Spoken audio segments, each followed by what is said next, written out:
So I'm the moderator, so my name doesn't matter. And because we're a Catholic Institute, we'll start with a prayer. So, in nomine Patris et Filii et Spiritus Sancti, Amen. Amen. Ave Maria, gratia plena, Dominus tecum, benedicta tu in mulieribus, et benedictus fructus ventris tui, Iesus. Sancta Maria, Mater Dei, ora pro nobis peccatoribus, nunc et in hora mortis nostrae. Amen. St. Thomas Aquinas. Pray for us. In nomine Patris et Filii et Spiritus Sancti. Okay. And before I introduce the topic, I want the speakers to introduce themselves as well. So first we have Xavier Burt. I'm Xavier. I'm 20. I don't have credentials. I have a Substack if you want to read that, but Trent Horn exists, so I will be defending that beauty proves the existence of God. Be taking the affirmative. Give me a microphone. Oh. Yes. Hello, everyone. My name is Davide Debates Xavier. Those of you who are watching on my YouTube channel, of course, probably already know who I am. But I am in my third year studying at the Angelicum. After completing a biennium in philosophy, I am now in my first year of theology, and I'm excited to begin the debate. I will be taking the negative position, arguing that beauty does not prove the existence of God. Okay, so as they both alluded to, the question is, does beauty prove the existence of God? Xavier will take the affirmative. Davide will take the negative. The format of the debate is as follows. There will be a 5-minute introduction from each of them. There will be a 7-minute rebuttal. There will be a 10-minute cross-examination, then a 5-minute closing. And for the cross-examination, the cross-examiner is allowed to interrupt his opponent whenever he would like, and the opponent is not allowed to interrupt the cross-examiner.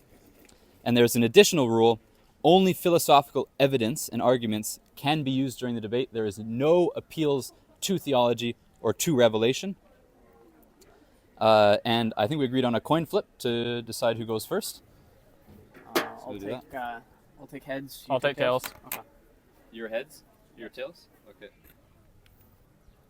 Which is European? Which one's The eagle is tails. Eagle is tails. Yes. Okay, so heads is the number. Yes. And your heads. Yes, I am heads. Okay. It is the eagle, so it is tails. So, So I go first. yep, Xavier will you go first. All right. And Time starts when I talk. time starts when you start talking. Yep.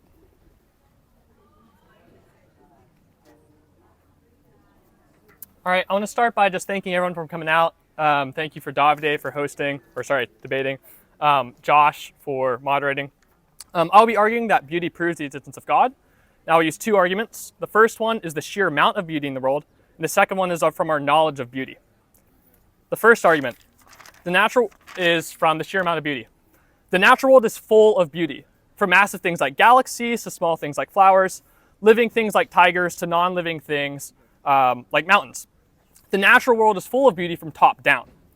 Additionally, there is objective beauty in the natural world.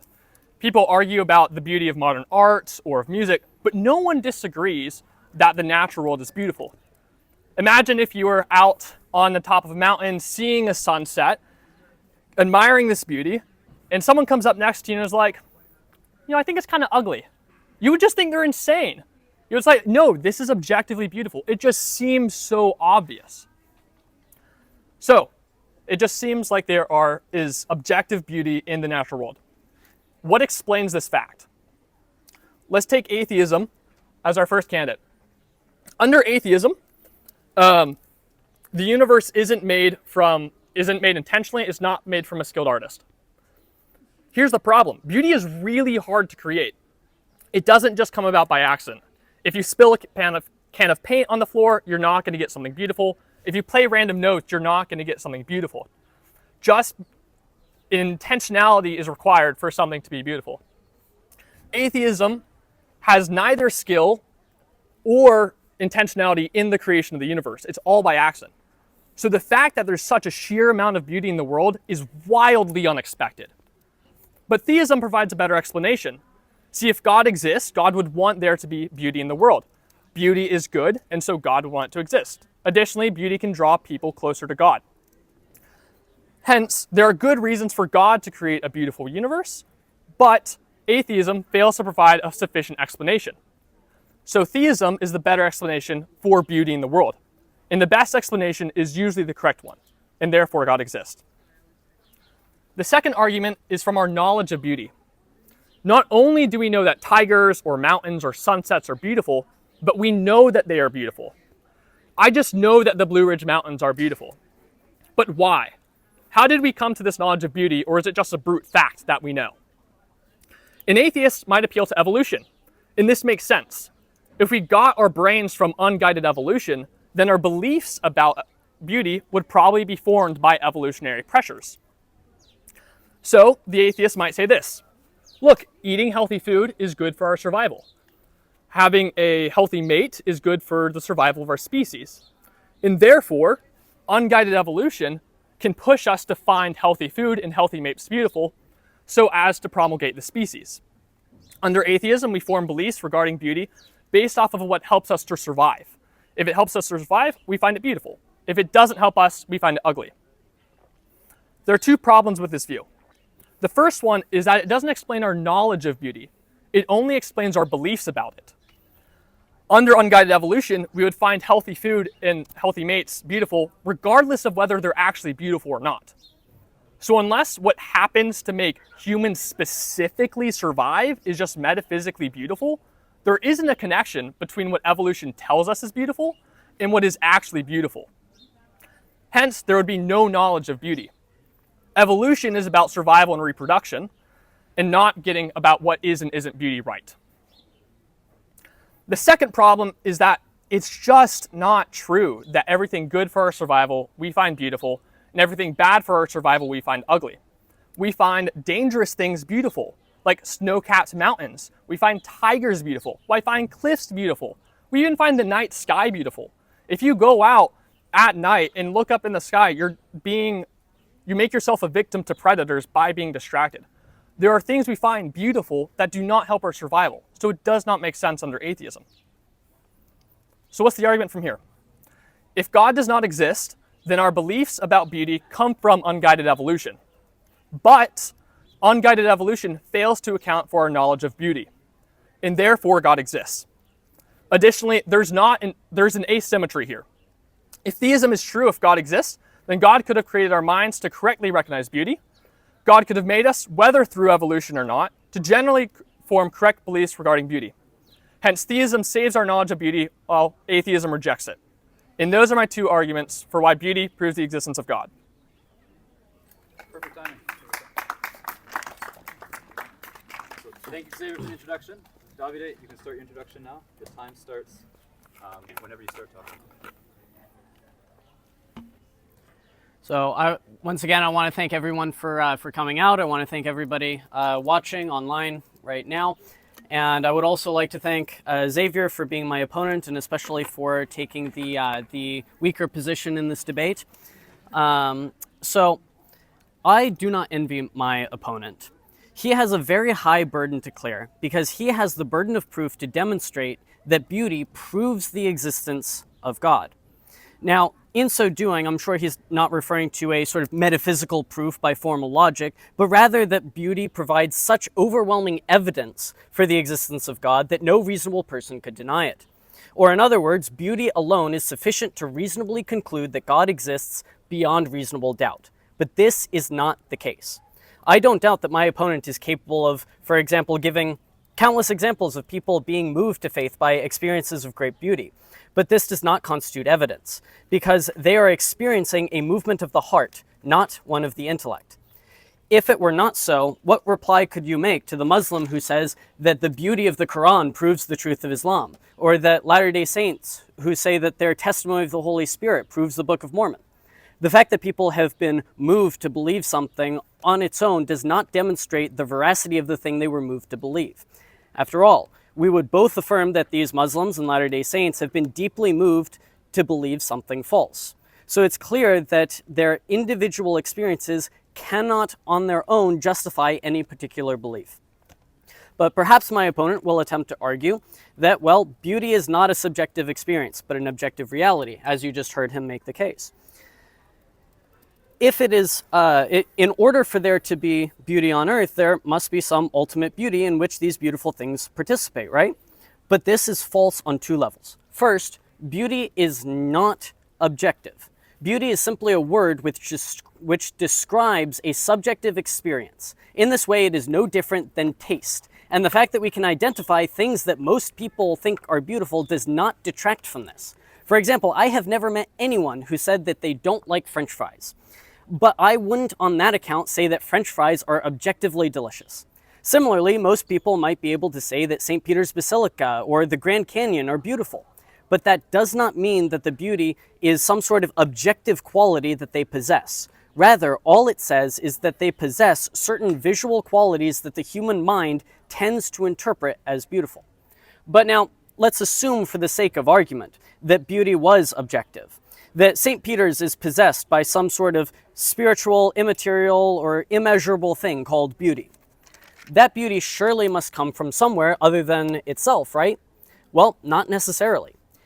If beauty was an immaterial reality, there's no reason that beautiful things would need to obtain their beauty from some sort of extrinsic source. It could just be intrinsically beautiful in itself. Now, in summary, my three main arguments are: 1, people's subjective experiences of beauty are movements of the emotions and not of the intellect, and are therefore unreliable testimony for belief. 2, beauty is subjective experience rather than an objective reality, and therefore can say very little about whether God exists in reality. 3rd, even if beauty were an objective reality, it would not necessitate a belief in God to explain. And here, before I conclude, I will make a small concession. I will concede that if one already believes in God, that belief does supply a perfectly reasonable account for and explanation of beauty. But this does not concede the debate, because in order to say that beauty proves the existence of God, you must allege not just that God's existence explains our experiences of beauty, but rather, my opponent must demonstrate that it is the only reasonable explanation. And I look forward to continuing to hear his attempt to do so.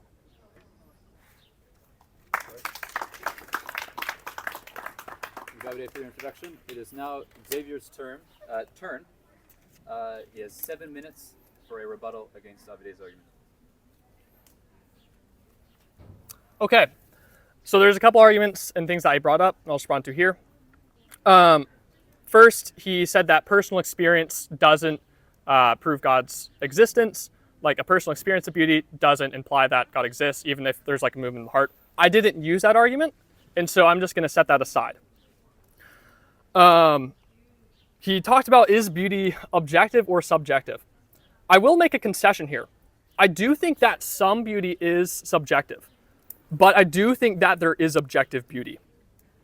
The common English usage of the language of beauty suggests an objective view of beauty. When we say Grace Kelly was beautiful, or forgiveness is a beautiful act, or what a beautiful day, we ascribe beauty as a property of that thing. Additionally, when a piece of art is destroyed, we mourn. Why? Not just because of the effort put into it or historical significance. We recognize that it was beautiful and that the destruction of which is bad.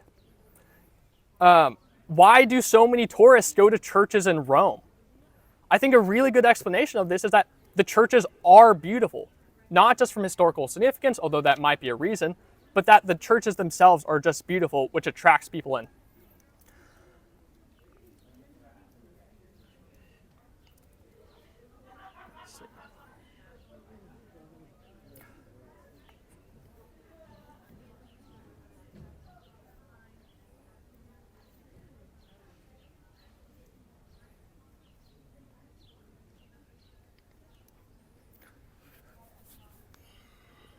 He also said that I have to prove beyond a reasonable doubt that beauty proves the existence of God. I wouldn't set the bar that high.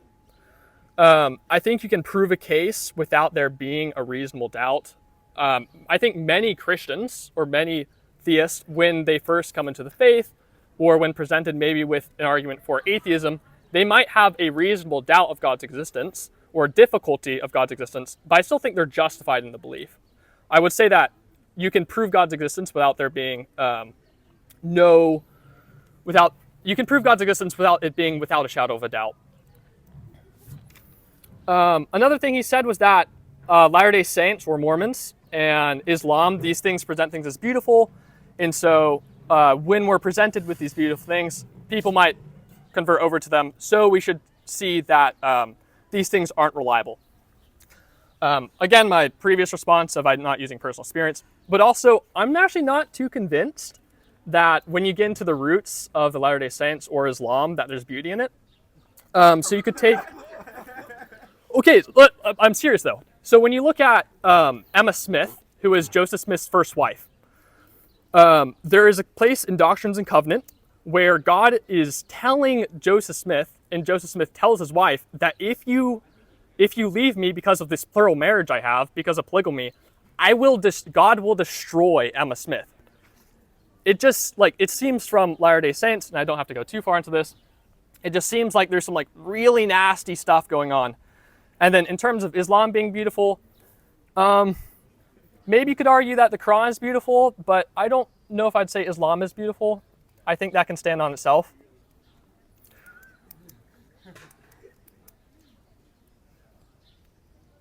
What are some other reasons you might say that beauty is not objective? One case you could say is that there's disagreements about beauty, right? So when people disagree about, I think this piece of music is beautiful, other people say, I don't think it's beautiful. The subjectivist might just say, look, they're both right. Maybe that you guys are both right and there's not a real disagreement. That's another argument you could say for proving the subjectivity of beauty.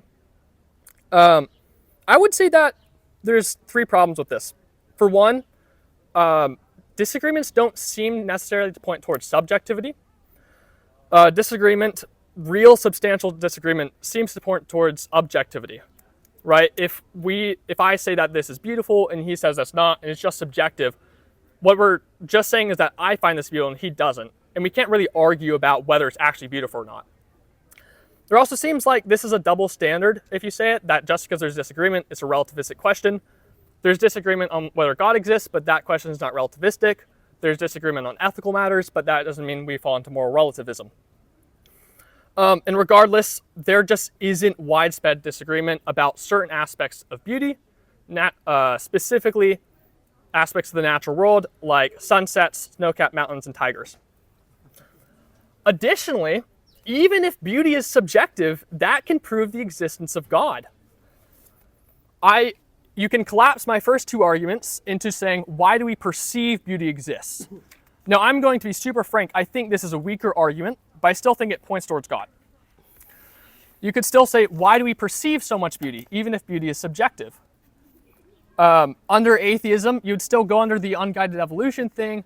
We believe that we find things beautiful because of evolution, and you still fall prey to the same problem. We find snow-capped mountains, we find tigers beautiful, and these things are dangerous. And also just the sheer amount of things that we find beautiful is unreasonable given atheism.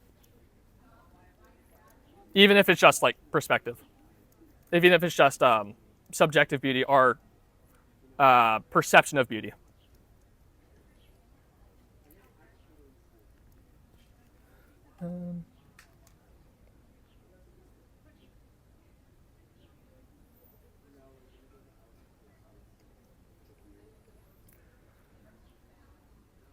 I didn't see, other than beauty being subjective, I didn't see any of the arguments as being rebuttals to mine. If Davide wants to make that more clear, he can. I argued that the sheer amount of beauty points toward the existence of God, and that also our knowledge of beauty points to the existence of God. And I'll just cede my time there.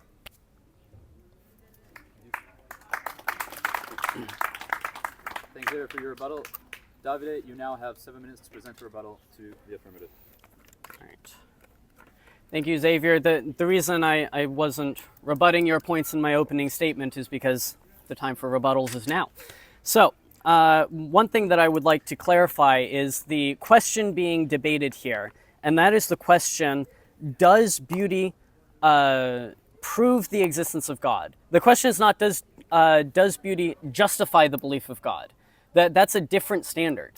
And so if you're going to say that the thing is proven, what you mean is, at the very least, beyond reasonable doubt, because otherwise it's not proof. It might be an argument, it might be probable, it might even be more likely than not. But if a thing is more likely than not to be true, you wouldn't consider the thing proven. You would consider it likely. And so I don't think that making the case that, well, I only have to like indicate that it's maybe probably true is the only standard you have to meet. No, the standard of the debate is not indicative or probabilistic, it's proof positive. And so you made the argument, of course, that beauty is objective, and you also said that nobody disagrees that nature is beautiful. Now, I would argue that I bet you I could find somebody that doesn't think that sunsets are particularly beautiful, or doesn't really like the mountain scenery. I'm sure those people exist, but even if they don't, once again, I've never met a person that didn't love French fries. The fact that there is consensus on a point, or even unanimous consent on a point, even if every single person on Earth believes that the sunset is beautiful, that doesn't mean that the sunset's beauty is an objective reality. In fact, that's an argumentum ad populum. Everyone believes it, therefore it must be true. And so that's not a valid argument for the objectivity of the sunset. You argued quite a bit that, it seems to be objective, but of course, once again, that is not a real argument. You mentioned that, beauty requires intentionality. That, if you were to spill a can of paint on a canvas, no one would find that beautiful. As much as I don't find modern art beautiful, there are a great many people that do actually find spilled cans of paint beautiful, and I might not understand it, just as I might not really get it if somebody said that they preferred Brussels sprouts to French fries. If somebody told me that, I'd think you're insane. But that doesn't mean that, Brussels sprouts are objectively more or less delicious than French fries. Taste is a subjective experience just as beauty is. So you also argued from knowledge that essentially evolution cannot account for our knowledge of beauty. There is no evolutionary advantage to finding things beautiful. You argued that, for instance, tigers or snow-capped mountains are beautiful, even though they're dangerous. But I would point out the fact that, if there were a tiger here, we might find it beautiful, but we would still have a fear response.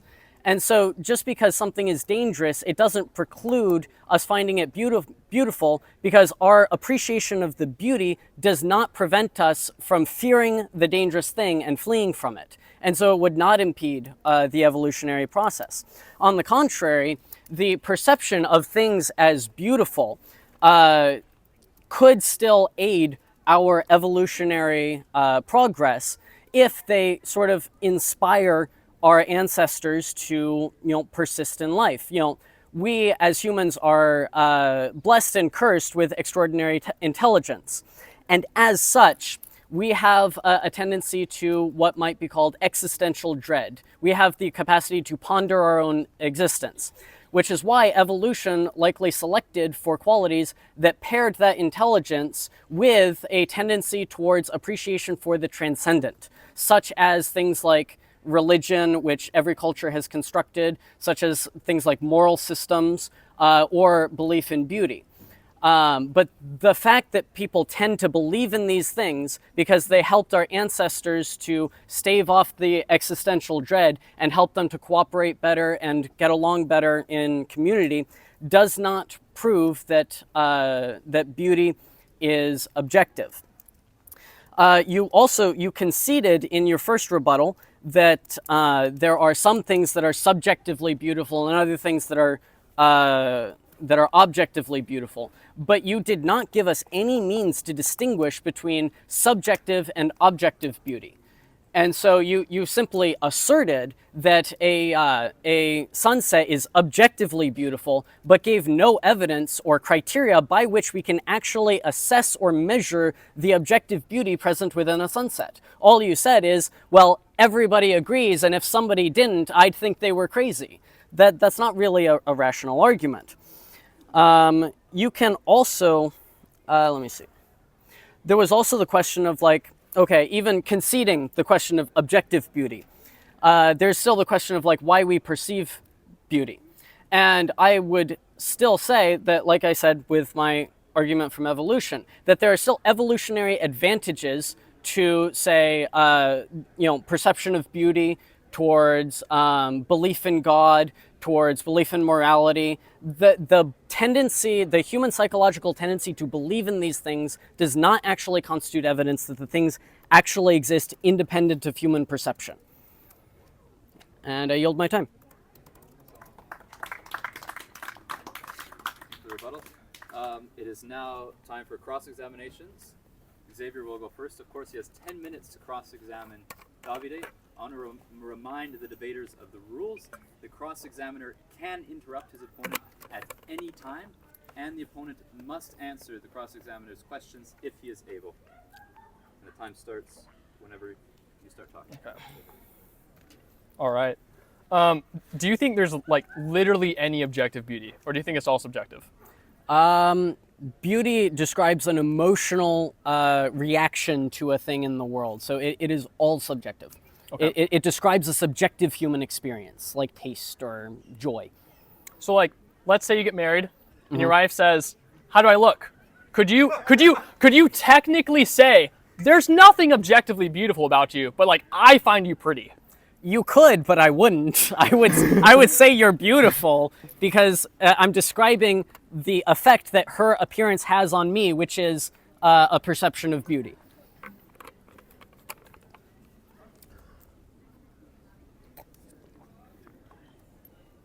Okay.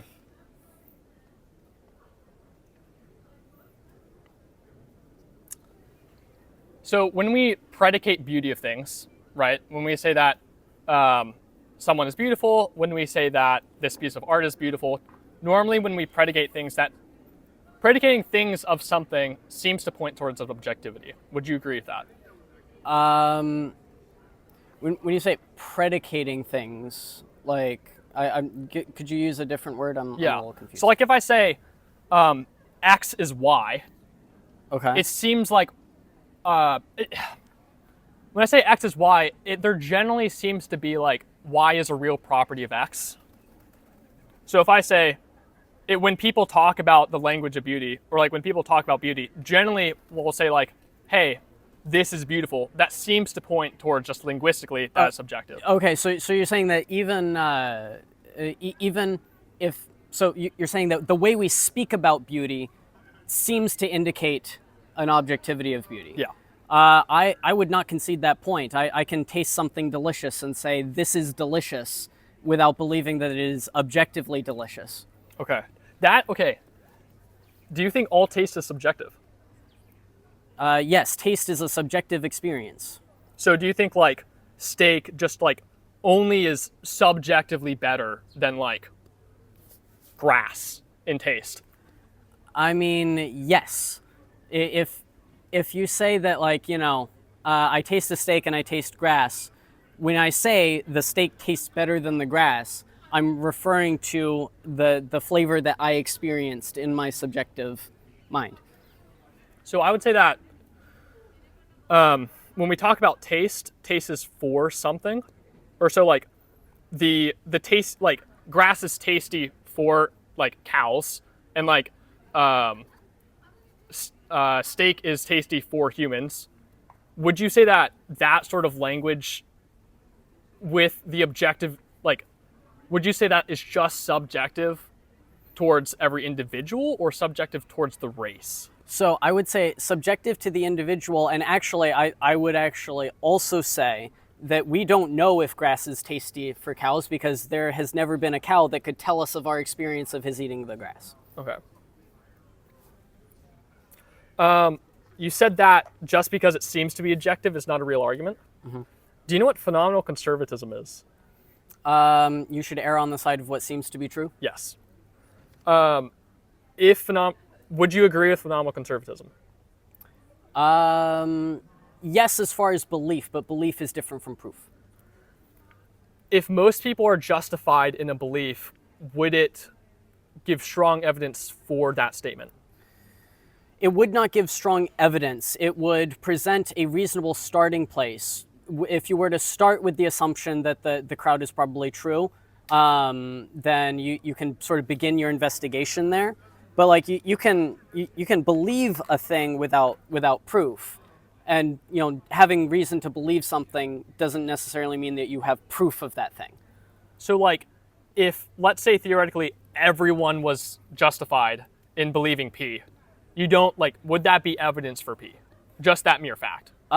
If everybody had sort of like a probabilistic, like more likely than not opinion that P is true, then no, that would not constitute proof that P is true. That's argumentum ad populum. So even if, like, okay. Because ad populum, the difference there is that would you agree that in ad populum, there is a question of whether the people in ad populum are justified?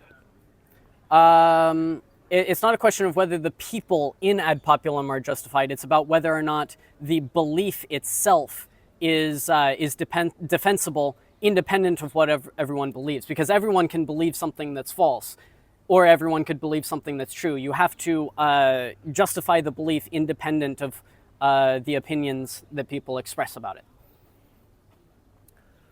So like, if everyone believed, if like literally everyone was justified in believing P, that would not, you don't think that would prove P?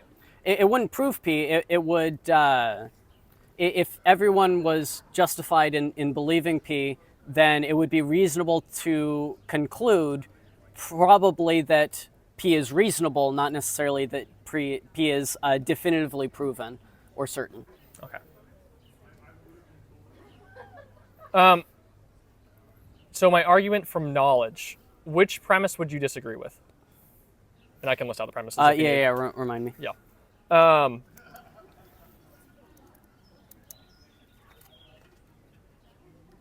If God does not exist, then our beliefs about beauty come from unguided evolution. Unguided evolution fails to account for our knowledge of beauty, therefore God exists. The minor premise. That unguided evolution fails to account? Yes. Explain. I mean, I explained in my rebuttal, but unguided evolution can account for the perception of beauty, not necessarily the existence of beauty, but can account for the perception of beauty in that it provides human beings with sort of like inspiration and experiences of the transcendent, which aids our survival. So, laying aside perception, could evolution explain our knowledge of beauty? Because you like, it could perceive, but it wouldn't know. If you're speaking of knowledge in the Thomistic sense, then I don't believe that we have knowledge of beauty, because beauty is not a thing you can know because it doesn't exist. Knowledge in the sense of justified true belief. So knowledge in the sense of justified true belief, no, because I don't think that, I wouldn't say that belief in objective beauty is true, and so you can't call it justified true belief. You can't have knowledge of beauty. Not in that sense. If you accepted that beauty was objective, do you think the argument would go through? So if I accepted that beauty was objective, no, I don't think so, because the argument from evolution still holds. Like, it still provides a benefit to survival if there is a perception of beauty in order to inspire sort of belief in the transcendent.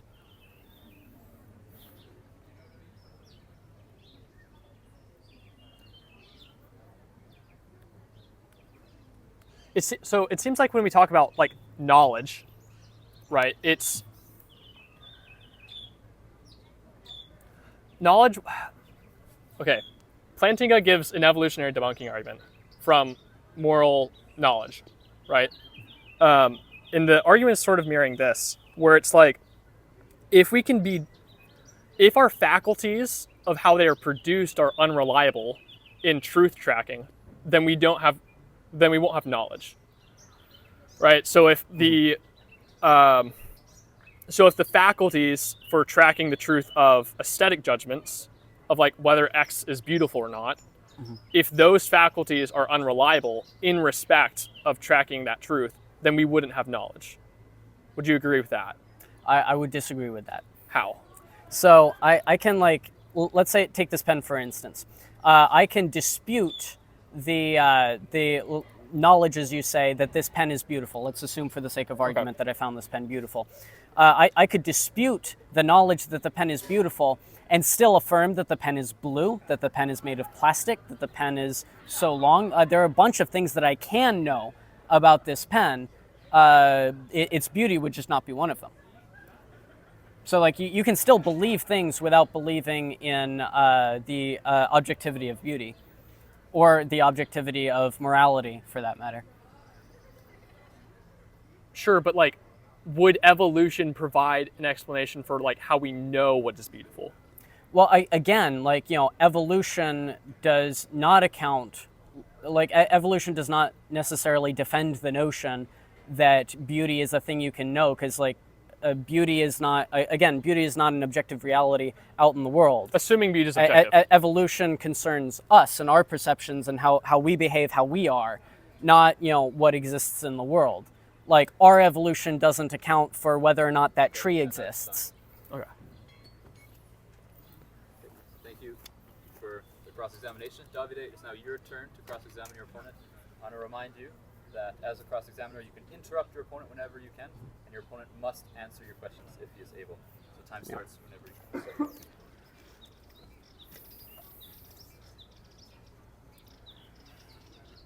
So you argue that beauty must be objective because evolution doesn't properly account for the beauty that we perceive, right? No. So do you think that there is any? Do you think that belief in the transcendent makes a person more likely to survive and reproduce than one who does not believe in the transcendent? Sure. Okay. So do you concede that beauty inspires belief in the transcendent? Yeah. Okay. So you acknowledge that transcendence assists human beings in surviving and reproducing. You concede that beauty inspires belief in transcendence, but you don't concede that beauty helps human beings to survive and reproduce. No, I think it does. I think it can't explain our knowledge of beauty. I think evolution can provide a weak explanation of our perception of it. So you're getting really hung up on like the knowledge of beauty. Let's assume, for the sake of argument, that beauty did not exist, or at least not objectively so. Yeah. Could evolution account for the perception of beauty, as I've outlined? I think somewhat. I think theism would still provide a slightly better explanation, though. I mean, I'm perfectly happy to concede that theism does provide an excellent, an elegant solution, but I'm just disputing that it is the only reasonable one. I think that it is perfectly reasonable to conclude that evolution is the source of our perceptions of beauty. But like, if beauty weren't objective, then evolution would account for our experiences. But your argument against evolution is that it doesn't account for the fact that beauty is objective. I think if that beauty is objective, it provides a stronger, like, if beauty is objective, you can run the argument from knowledge. If beauty isn't objective, then there's the argument from perception. I think that's weaker, but I still think there's some evidence, because every naturalistic explanation on why there is beauty for survivalistic explanations, God wants us to survive too. So there's the same reasons, except theism just adds theological reasons. Okay. Can evolution account for our knowledge of leprechauns? As in, like, our non-knowledge of leprechauns? Well, like if they existed, or what? Let's assume that that leprechauns, like, you can see how that question is actually assuming that leprechauns do exist, Yeah. by framing it that way. So what you're doing is you're essentially begging the question, assuming that that beauty is objective, and saying, the evolution can't account for the knowledge of beauty, right? I wouldn't say it's question begging, because the question begging is where the conclusion's in the premise, and the premise is beauty is objective and the conclusion's God exists. So it's when the premise assumes the conclusion. And so knowledge of beauty assumes objective beauty, does it Yeah. not? And so when you say that it cannot account for the knowledge of beauty, implicit in that premise is that beauty is objective. So you're using a belief that beauty is objective to demonstrate that beauty is objective, essentially. I would be using the belief that beauty is objective to ground that we can know beauty. I mean, if it were something objective, then maybe, yeah, we could know it.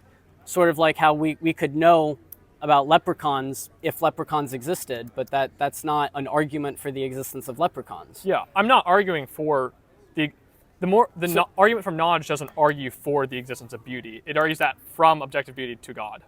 Okay, so but then what then is your argument in favor of objective beauty? I think there's a couple things. I think it just seems like that's the case. Okay, so you can feel it in your bones. That's your argument? Sure, I mean that's how we come to know morals. Like it just seems like murder is wrong. I wouldn't concede objective morality either.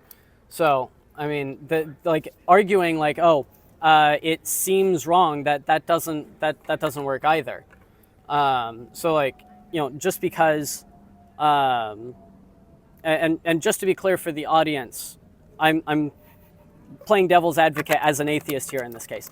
I do believe in objective morality, but if somebody doesn't believe in God and they deny objective morality, then there's nothing to stop them from saying that. To just say like, there's no beauty. Like you can't just say, oh, well, it seems true, and therefore it is true. There are times when things seem true, but they're not, right?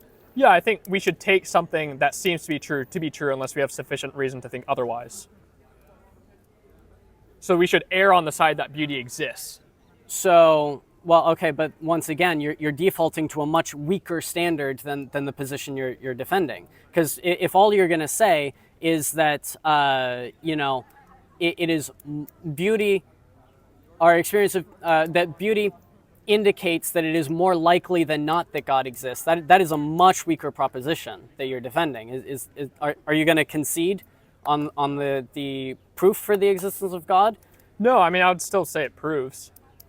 Proofs. I would just maybe say I need a strong. definition of proof. What's the definition of proof? X proves Y if X gives sufficient reason to believe Y. Okay, I would not accept that definition of proof. So I guess we're sort of arguing two different propositions here, because when you normally, I think colloquially, when we speak of this thing has been proven, generally we mean that it is beyond doubt, not that it's maybe more likely than true than not. When we go to a courtroom, there's a reason that in civil cases they're not considered proven cases because it's a different standard. It's a preponderance of the evidence, right? I think, but if you take a scientific, sorry, and so you don't say that the case was proven in civil court. Proof is for criminal court, which is beyond reasonable doubt. Yeah, I think when you look at our normal uses of proof, or when you just look at scientific proof, so you can prove some statement, some scientific theory X, but it's not beyond doubt because it could be revised.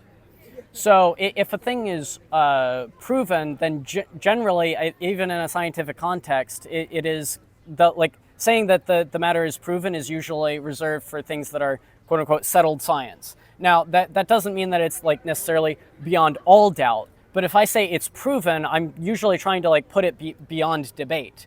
You'll see this with people who try to use scientific theories that aren't actually proven. They'll say, no, this is a proven idea in science, even if it's not proven, because they're trying to put it beyond doubt, because that's how we use the term proof. I think sure in a civil case, but just an ordinary doesn't. Yeah, I would just disagree. That is, I think that's very consistently how we generally use the word proof. But I will just move on. I do, let me see, how much time do I have? I do have a brief moment to tackle your argument on, even if beauty did not exist, then, it still proves the existence of God. Now, you said that remind me, because if I remember correctly, you said that because evolution still doesn't account for our experience of beauty, even if beauty doesn't actually exist. I think evolution accounts for theory. It Okay. accounts for our perception of beauty. I just think theism is a better explanation.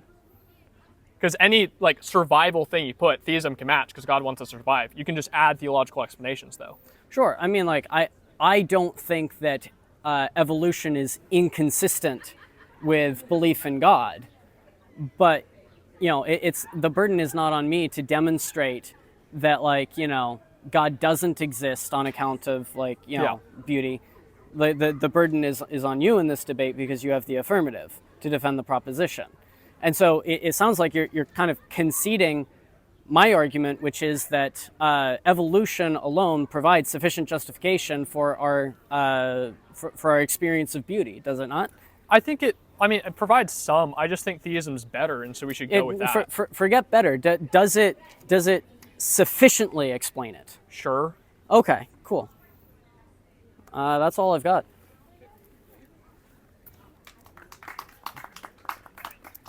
And now we proceed to the conclusion, the final thoughts. Closing We'll go statements. First, you have 5 minutes to present any And concluding thoughts. and no new arguments are permitted. Correct. In the No closing. new arguments are permitted, only summaries and conclusions. Xavier, whenever you're ready.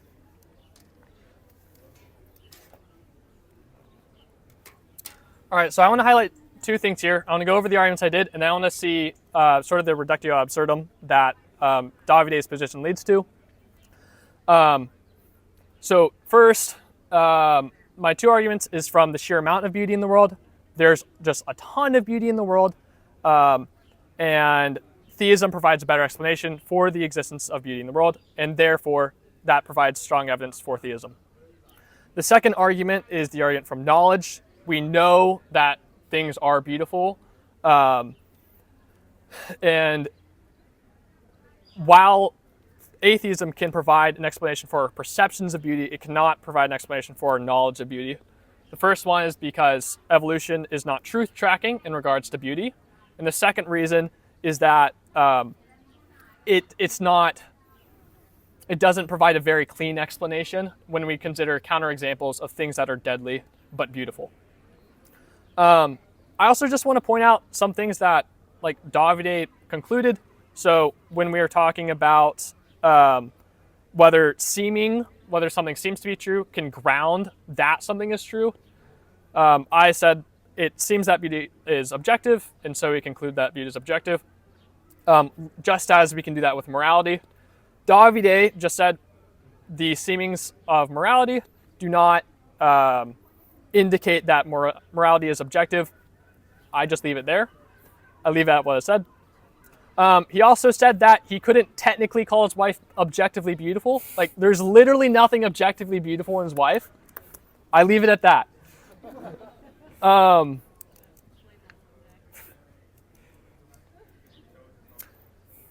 I talked about whether even dropping down, even if beauty is subjective, we drop down to the explanations of theism versus atheism in regards to our perception of beauty. Davide listed some survivalistic explanations for why we could perceive beauty. I argued that theism can match all these, so God wants us to survive. So literally any explanation for why atheism can explain our perception of beauty, the theist can use as well, in addition to theological reasons, like it bringing us closer to God, and that beauty is just good to have in the universe.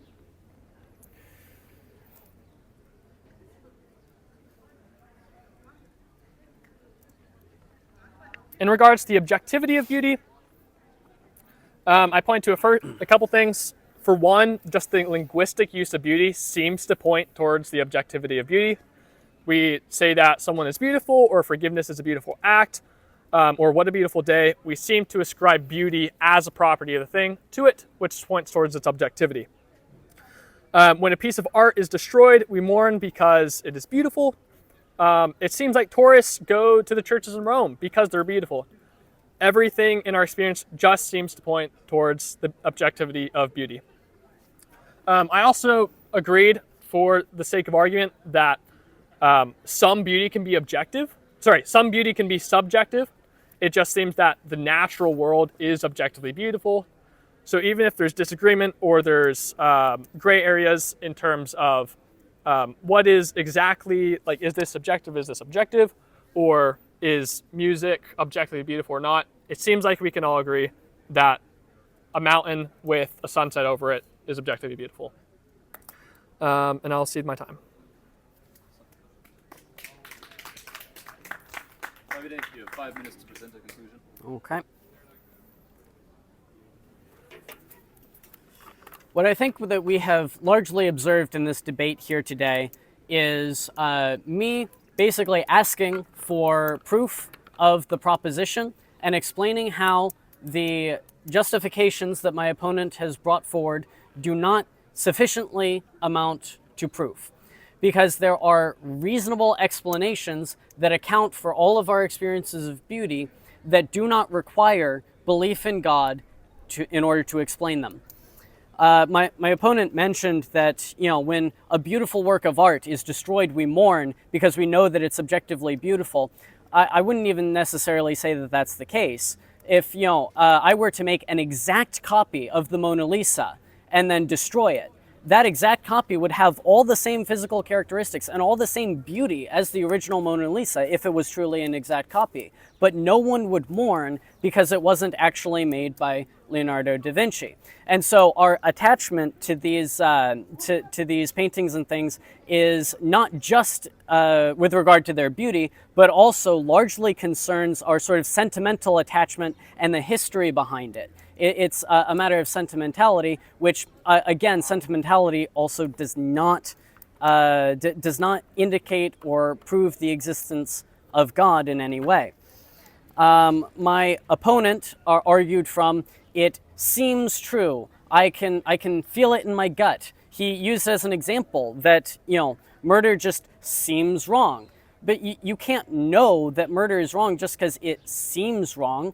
There have been plenty of cultures that were perfectly happy with murdering people because they didn't regard them as people. We live in a cultural West today that is perfectly fine with slaughtering unborn individuals because they just don't count it as murder. The idea that morality is just self-evidently true, or that beauty for that matter is self-evidently true, is, I think, actually refuted by common experience. Furthermore, he brought up again the argument that, well, we still think things are beautiful even when they're dangerous, but we have a fear response to drive us away from things that are dangerous. The beauty response does not draw us towards something necessarily. We can admire beauty from a distance, which means that it doesn't necessarily inhibit our ability to survive and reproduce. My opponent conceded that the argument that evolution can account for our experience of beauty, even if he argues that the existence of God would provide a better explanation. I think that this, to me, is almost a complete concession of the debate, because if evolution can account for all of our experiences of beauty, then we don't actually need to have resort to a supernatural entity for which we have no additional evidence. If you want to argue for the existence of God, you would have to make some other arguments in order to do so, rather than relying on the fact that we experience certain things as beautiful. At the end of the day, I think that in this debate, I demonstrated that my opponent has not lived up to the standard of the debate, which was to prove that beauty proves the existence of God, and I think that I have made a sufficient case to demonstrate that one can very reasonably not believe that beauty proves the existence of God. And so one can very reasonably appreciate their experiences of beauty without having to attribute it to a divine origin. Thank you. Give a quick conclusion. Yep, so that is the conclusion of our debate. Unfortunately, we're going to end it in a very subjective way. We're going to leave it up to each individual viewer to decide for themselves who won the debate. But I just want everyone to thank, once again, Davide and Xavier for putting on this debate for us. Good job.